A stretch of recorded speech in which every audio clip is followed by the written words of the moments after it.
आपका जीवन खुशी के साथ बीत रहा होगा। खुशी, अरे हैप्पीनेस वाली खुशी, वो खुशी नहीं। हेलो हेलो हेलो, नमस्कार नमस्कार नमस्कार भाई लोग, कैसे हो आप सभी। आई होप बहुत बढ़िया होगे, पढ़ाई कर रहे होगे और जीवन में बहुत सारी खुशहाली होगी। आपका जीवन खुशी के साथ बीत रहा होगा। खुशी, अरे हैप्पीनेस वाली खुशी, वो खुशी नहीं। ठीक, तो स्टार्ट करते हैं आज के इस सेशन में लेक्चर नंबर 2 किसका, some basic concept of chemistry का, जिसमें कि हम करने जा रहे हैं physical quantity, system of units, SI units, prefix used in SI system. कोशिश करेंगे पूरे सारे टॉपिक्स कंप्लीट करें, या जितना हो सकता है उतना कंप्लीट करने की कोशिश करेंगे with in half an hour. ठीक है, तो फिजिकल क्वांटिटी क्या होती है भैया? फिजिकल क्वांटिटी एक ऐसी क्वांटिटी होती है जिसको हम माप सकते हैं। अभी हम सिर्फ इस इंडेक्स में उसकी बात करेंगे जिसको हम पढ़ने वाले हैं, या सबसे पहले मोटा मोटा ऊपर से बात कर लेंगे कि हाँ भाई फिजिकल क्वांटिटी को ऊपर से देख लिया, ये फिजिकल क्वांटिटी है, फिर उसके बाद डेप्थ में उसकी दुनिया में घुसेंगे। ठीक है, फिजिकल क्वांटिटी क्या होती है भैया बताओ? तो फिजिकल क्वांटिटी बच्चा लोग ऐसी क्वांटिटी होती है जिसको आप मेजर कर सकते हो, यानी जिसको आप माप सकते हो, है ना। फिर उसके बाद सिस्टम ऑफ यूनिट्स, तो बात है उन दिनों की जब इंडिया, फ्रांस, ब्रिटिश, अमेरिकन ये सब लड़ाई कर रहे थे, कह रहे थे कि भाई मैं जो है डिस्टेंस को किलोमीटर में मापूंगा, वो कहता भाई मैं मीटर में मापूंगा, वो कहता भाई मैं फुट में मापूंगा। ठीक है भाई, ये समझ में नहीं आ रहा। ये कहता वजन को मैं किलोग्राम में नापता हूं, मैं वजन को पाउंड में मापूंगा और मैं ग्राम में नापूंगा। तो इन सब की लड़ाई से मैं बहुत परेशान हो गया।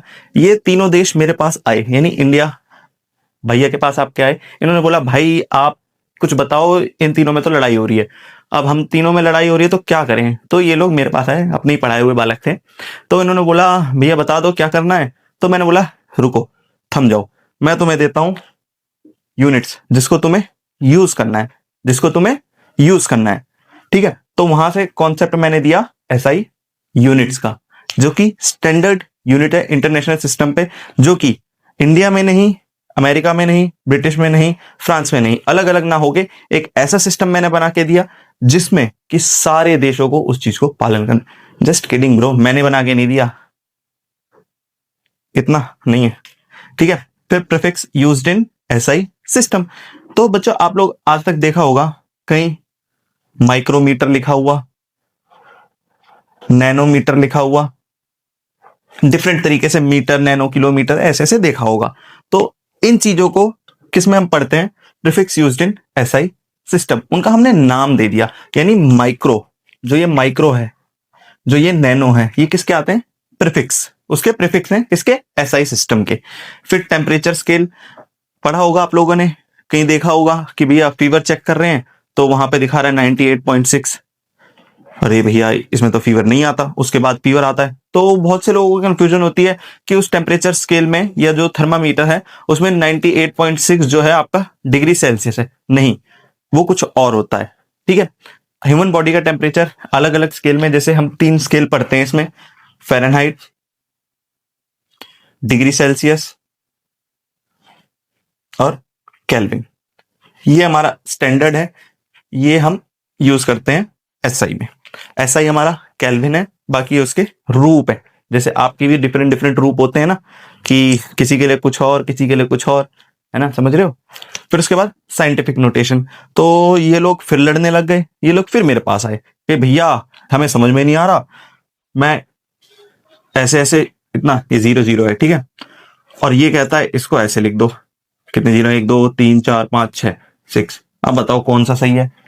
तो ये फिर झगड़ने लग गए। मैंने बोला देखो भाई दोनों सही हैं, दोनों अपनी अपनी जगह सही हो, लड़ाई झगड़ा मत करो, बट अगर जीरोस ज्यादा हैं तो ऐसे यूज करो, जीरोस कम है तो ऐसे यूज करो। बात मान गई, लड़ाई सुलट गई। फिर उसके बाद significant figure and uncertainty in measurement. Significant figure क्या होता है कि जैसे आप लोग, ये दोनों टॉपिक आपस में रिलेटेड है, कि मैंने आपको दे दिया कि भाई इसका आंसर 6.05 ग्राम आएगा, 6.05 ग्राम आएगा, और कोई बच्चा लेकर आता है भैया 6.04932, अब वो इतना लेकर आता है, हालांकि आंसर ये भी गलत नहीं है, ये इसके बिल्कुल क्लोज है 932, थोड़ी बहुत भाई निकालने में वैल्यू गलती हो जाती है। तो मैं उनको क्या बोलूंगा कि भाई लोग ऐसा करना, तुम 3 सिग्निफिकेंट फिगर तक आंसर लेकर आना अपना। तो वो बच्चा क्या करेगा, यहां पे 3 सिग्निफिकेंट फिगर देखेगा। अभी इसके रूल्स भी होते हैं सिग्निफिकेंट फिगर के, आप अपने में रूल होते हैं, वो उस रूल्स को फॉलो करते हुए आंसर देते हैं। तो अब ये जब इसका आंसर देगा तो 6.04, अब यहाँ पे सिग्निफिकेंट रूल के हिसाब से ये इसको 5 ग्राम कर देगा, ऑटोमेटिकली आंसर सही आ जाएगा। ये सिग्निफिकेंट फिगर का टॉपिक है। इसमें अनसर्टेनिटी इन मेजरमेंट, क्या अनसर्टेनिटी आई कि 6.05 आंसर आना था जो कि रियल था, बट आया इतना, उसमें कितना डिफरेंस आया ये है। ठीक है, आपने क्या गलती करी, तो इसीलिए सिग्निफिकेंट फिगर का हम टॉपिक पढ़ते हैं। तो हमने मोटा मोटा देख लिया कि क्या क्या होने वाला है इस टॉपिक में या इस लेक्चर में। अब बात करते हैं एक एक टॉपिक की पर्टिकुलर क्या क्या हम उसमें करने वाले हैं। तो चलिए स्टार्ट करते हैं। हाँ, तो देखो पहला टॉपिक हमारा फिजिकल क्वांटिटी। क्या कहता है physical quantity? Physical quantity those quantity which can be measured और observe without changing the identity और कंपोजिशन ऑफ अ सब्सटेंस। अरे भैया क्या कह दिया, कुछ मत जानो कुछ मत सोचो, सीधा ये डेफिनेशन याद रखो। The quantity which can be measured, ऐसी क्वांटिटी जिसको हम मेजर कर सकते हैं, या जिसको ऊपर लाइन में ये लिखा है जिसको हम चेंज नहीं कर सकते। ऐसी क्वांटिटी जिसको हम मेजर कर सकते हैं और चेंज नहीं कर सकते, वो क्या कहलाती है? आपकी फिजिकल क्वांटिटी कहलाती है। ठीक है भैया, समझ में आ गया। लेकिन भैया पढ़ाई क्यों रहे हो ये सब चीज? ये तो हमारे स्कूल में फिजिक्स में पढ़ाई गई थी, आप केमिस्ट्री में क्यों पढ़ा रहे हो? भैया पागल हो चुके हो आप, फिजिक्स वाली चीज केमिस्ट्री में पढ़ा रहे हो। ये जो फॉर्मूला एंड नंबर, यूनिट्स, ये सब हम यूनिट्स एंड मेजरमेंट में करते हैं, तो भैया आप क्यों पढ़ा रहे हो? केमिस्ट्री में क्यों पढ़ा रहे हो? बेटे केमिस्ट्री का भी टॉपिक है ये, आप अपनी एनसीईआरटी उठाओ और देखो, केमिस्ट्री में आपको पहले कुछ पेजेस पे यही मिलेगा। ठीक है, उसके बाद फिजिकल क्वांटिटी हमारी दो टाइप की होती है, एक क्वांटिटेटिव एक क्वालिटेटिव। क्वांटिटेटिव में हम वैल्यू की बात करते हैं, उसकी मेजरमेंट की बात कितनी क्वांटिटी में है, और क्वालिटेटिव उसकी क्या क्वालिटी है। फॉर एग्जांपल कलर या लस्टर, लस्टर अर्थात चमक, वो कितना चमकीला है। ठीक है, और क्वांटिटेटिव मास और वॉल्यूम, वजन और उसका वॉल्यूम। फिर उसके बाद डेफिनेशन हो गई इसकी, तो इसकी रिप्रेजेंटेशन यानी इसका फॉर्मूला क्या है हमारा, कहां गया फॉर्मूला, ये रहा फॉर्मूला, नंबर इनटू यूनिट्स। अगर मेरे को लिखना है 15 किलोग्राम, तो 15 इसका क्या है? नंबर, और किलोग्राम क्या है? इसकी यूनिट है ना। तो नंबर क्या है? न्यूमेरिकल वैल्यू और द मैग्नीट्यूड। अब इसमें समझो मैग्नीट्यूड क्या हो, मैग्नीट्यूड अभी तक हम सिर्फ नंबर पढ़ के आते थे या वैल्यू बोलते थे, बट क्लास 11th में आ चुके हैं तो थोड़ी चीजें एडिशनल पता होनी चाहिए। मैग्नीट्यूड का मतलब भी नंबर और वैल्यू होता है, बट थोड़ा अच्छा इंप्रेशन दिखाने के लिए, हाँ इंप्रेशन कितना अच्छा हूं मैं, तो उसको बोलते हैं मैग्नीट्यूड। ठीक है, जैसे इसमें 15 जो है वो उसका मैग्नीट्यूड है, और किलोग्राम क्या है? उसकी यूनिट है। यूनिट की definition, it is the standard of reference chosen to measure any physical quantity. ठीक है भैया, जो आपने बताया वो समझ में आ गया। ये सब आपको अपनी कॉपी में उतारने, जितना पहले आपने उतार रखा था उसको और इसको भी। नेक्स्ट टॉपिक डालोगे फिजिकल क्वांटिटी, ये सारा उतार के आगे बढ़ोगे। फिर उसके बाद सिस्टम ऑफ यूनिट्स। भैया आपने गलती कर दी, ब्लंडर कर दिया आपने। मैं पूछूंगा क्या कर दिया? भैया आपने दो बार फ्रांस लिख दिया। भैया आप हो गए हो पागल, आपको अब पढ़ाना नहीं आ रहा, आप पढ़ाते पढ़ाते हो चुके हो पागल। समझा बेटा, समझा? भैया पागल नहीं है, पागल तू है। फ्रांस के पास दो सिस्टम ऑफ यूनिट्स थे, फ्रांस के पास दो सिस्टम ऑफ यूनिट्स थे, जिसको वो सीजीएस बोलता था और एमकेएस बोलता था। अरे भैया आपने तो पोपट कर दिया, पोपट ही हो जाओगे, पहले पढ़ो। तो हमने जो अमेरिका का एग्जांपल लिया था वो इसीलिए लिया था कि तुम सोचोगे भैया अमेरिका लिखना भूल गए, दो बार फ्रांस लिख दिया, भैया हो गए पागल, पागल है भैया। तो उसके बाद देखो, तो सीजीएस यूनिट में क्या कहता है, लेंथ को हम सेंटीमीटर में मापेंगे, मास को हम ग्राम में, और टाइम को सेकंड में। टाइम इन तीनों में सेकंड में मापा था इन लोगों ने। उसके बाद एफपीएस सिस्टम यानी ब्रिटिश यूनिट ऑफ सिस्टम में लेंथ को फुट में मापा था, मास को पाउंड में और टाइम को सेकंड में। भैया पाउंड सुना सुना सा लग रहा है। केक, जो आपका केक आता है, बर्थडे केक, एनिवर्सरी केक, जो भी केक खिलाते हो आप लोग, वो पाउंड की मेजरमेंट में आता है। अब एमकेएस सिस्टम में फ्रांस ने ये बोला था कि हम लेंथ को मीटर में मापेंगे, मास को किलोग्राम में और टाइम को सेकंड में। अब इन्हीं तीनों में लड़ाई हो रही है, ये इसको धड़ाम धूम धाम, ये उसके ऊपर मिसाइल छोड़ रहा है, वो उसके ऊपर मिसाइल छोड़ रहा है।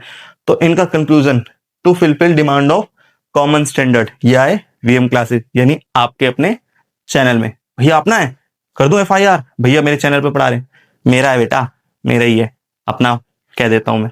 ठीक है, तो उसके बाद मैंने क्या किया, इनको एक यूनिट ऑफ सिस्टम दिया जिसका नाम क्या रखा हमने, एसआई यूनिट्स। इनको मैंने एक यूनिट ऑफ सिस्टम दे दिया जो कि स्टैंडर्ड है, इंटरनेशनल लेवल पे है, जिससे इन लोगों की लड़ाई बंद हो गई। तो इतना हाई होप आप लोगों को समझ में आया होगा। अब मूव ऑन करते हैं नेक्स्ट टॉपिक पे।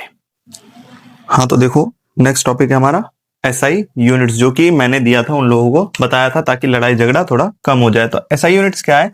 The SI is founded on 7 SI base units, यानी कि जो चीज लड़ाई कर रहे थे कि भैया ये करना है वो करना है, मैं इसको पाउंड में लूंगा, मैं इसको फुट में लूंगा, तो इस चीज का सुझाव दिया मैंने। मैं बोला कुछ ऐसे फंडामेंटल यूनिट्स बनाओ, वो ऐसे फंडामेंटल यूनिट्स बनाओ, यानी मैंने उनको 7 यूनिट्स बना के दे दिए कि इन 7 को आप स्टैंडर्ड मान के चलो, इसके बिहाफ पे आप अलग अलग अलग इनसे डिराइव कर सकते हो। फिजिक्स में आप लोग पढ़ते हो फंडामेंटल और डेराइव दोनों पढ़ते हो, कि डेराइव जैसे आपका एक्सेलरेशन हो गया या फोर्स हो गया। फोर्स का एग्जांपल लेते हैं, फोर्स फॉर्मूला था मास इनटू एक्सेलरेशन, यानी मास एक इंडिपेंडेंट है और एक्सेलरेशन अभी भी डिपेंडेंट है, एक्सेलरेशन डिपेंडेंट है। यानी कुछ ऐसी यूनिट्स फिजिक्स में आप आगे तक पढ़ते हैं, इसमें आप डायमेंशंस भी पढ़ते हैं, बट इसमें ऐसा नहीं है। इसमें बस 7 फंडामेंटल यूनिट्स के बारे में बता रखा है, जिसमें कि पहला है length, mass, time, electric current, thermodynamic, temperature, amount of substance, luminous intensity. ये आपको पूरा पता होना चाहिए, इतना हार्ड नहीं है। इसके सिंबल लिखे, फिर उसके बाद नेम ऑफ एसआई यूनिट्स, यानी लेंथ को आप मीटर में मापोगे, ये मैंने उनको बताया कि लेंथ को मीटर में ही मापना है, मास को किलोग्राम में, टाइम को सेकंड में, करंट को एम्पियर में मापोगे, टेम्परेचर को केल्विन में, अमाउंट ऑफ सब्सटेंस मोल, जो कि अभी मोल्स आप पढ़ोगे, इसी चैप्टर में पढ़ोगे बस थोड़ी देर बाद। उसके बाद ल्यूमिनेस इंटेंसिटी। भैया ल्यूमिनेस इंटेंसिटी क्या होता है? चमक बेटा, चमक अर्थात कि लाइट जो आपकी जल रही है, जैसे यहाँ पे भी लाइट जल रही है, तो कितनी चमक यानी कितना ग्लो मेरे फेस पे फेंक रही है, तो वो क्या आपकी ल्यूमिनेस इंटेंसिटी। ये इसके सिंबल्स हैं कि metre, kilogram, second, ampere, kelvin, mole और कैंडेला। ठीक है, आई होप इतना समझ में आ गया। लेकिन भैया आप ये बताओ कि आप सामने भी तो पढ़ा सकते हो, आप बाद पहले इरेज कर देते हो, फिर लिखते हो, फिर बताते हो। भाई ये तुम्हारा टाइम सेव करने के लिए बताता हूं मैं, मुझे आता सब है, मैं ऑफलाइन ज्यादा पढ़ाता हूँ, मैं ऑनलाइन थोड़ा कम पढ़ाता हूँ, बट ऑफलाइन में ज्यादा पढ़ाता हूँ। क्यों? क्योंकि देखो ये चीज उतारने का तुम्हारा रीजन पहले से है कि तुम्हारा टाइम वेस्ट ना हो। क्लास 11 क्लास 12 में तुम्हारे लिए सबसे इंपॉर्टेंट क्या है? टाइम, क्योंकि फिजिक्स, केमिस्ट्री, मैथ ये आसान टॉपिक नहीं है, इनमें आसान चैप्टर्स है ही नहीं, क्लास 11th में भी, क्लास 12th में भी।